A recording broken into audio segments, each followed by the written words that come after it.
La Gazette du Togo. L'autre regard de l'actualité togolaise.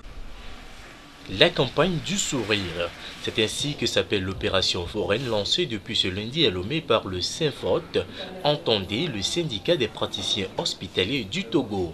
Une opération qui vise à redorer le blason des fonctionnaires de la santé, terni il y a quelques années à cause des pratiques peu recommandables de certains de ses membres. En fait, cela fait des années que nous avons voulu organiser une telle campagne.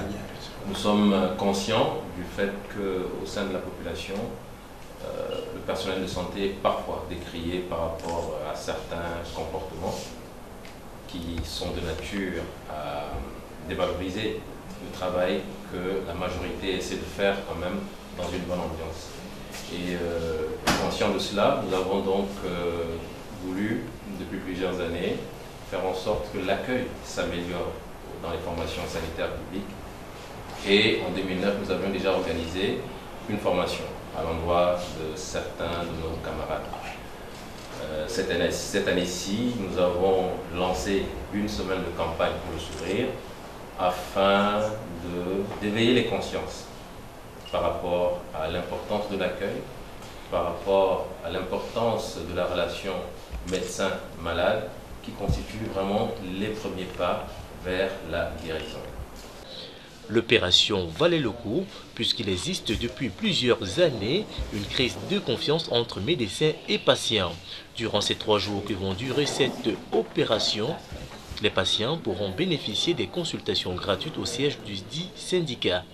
Pour cette campagne pour le sourire, nous avons effectivement prévu 3 jours de consultations gratuites.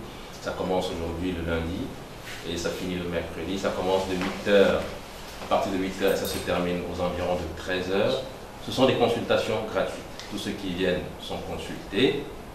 Pour certaines pathologies, nous allons jusqu'au traitement, mais pour d'autres, si le traitement est trop lourd, les patients sont orientés vers des structures sanitaires ou vers d'autres confrères pour la suite de la prise en charge. La campagne du sourire, faute de soutien, ne pourra que se limiter à Lomé. Ceci malgré la volonté des initiateurs de l'étendre sur toute l'étendue du territoire national. Il y a plein de malades à l'intérieur. Nous avions voulu organiser quelque chose à l'échelle nationale, mais les finances font défaut. Pour cette campagne-ci, nous avons eu très peu de soutien, malheureusement, il faut le dire. Déjà en 2011 ou en 2012, nous avions voulu faire cette campagne. Nous avions adressé des demandes à plusieurs sponsors potentiels.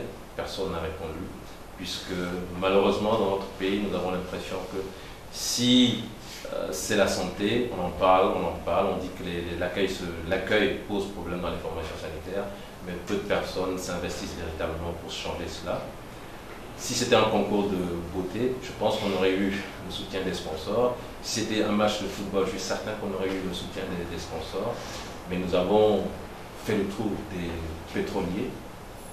Ils nous ont écoutés, mais en retour, nous n'avons jamais eu de soutien véritable. Donc cette année-ci, nous nous appuyons sur nos partenaires habituels, les laboratoires pharmaceutiques, et certains ont répondu favorablement, et c'est avec ça que nous lançons cette première édition. Je disais donc que les finances font défaut, ce qui fait que, en termes de couverture, nous couvrons essentiellement Lomé pour les consultations gratuites, mais vendredi, nous allons donner des cadeaux au personnel de santé qui se seront vraiment démarqués par la qualité de leur accueil. Lorsque les patients viennent les voir, ce sont des gens qui savent les accueillir, et ce sont des gens qui sont reconnus par leur père et dans la communauté comme étant des gens de très bonne moralité. Donc, cette campagne, première du genre, va s'étendre sur toute l'étendue du territoire national si tout va bien pour le compte de la 2e édition. Car l'objectif affiché par les premiers responsables du SYNFOT est de briser le mur qui existe entre médecins et patients. La Gazette du Togo. L'autre regard de l'actualité togolaise. Rejoignez-nous sur le www.lagazettedutogo.com ou encore sur nos comptes Twitter, Facebook et YouTube. Pour nous soutenir, merci de nous contacter à l'adresse suivante: contact@lagazettedutogo.com.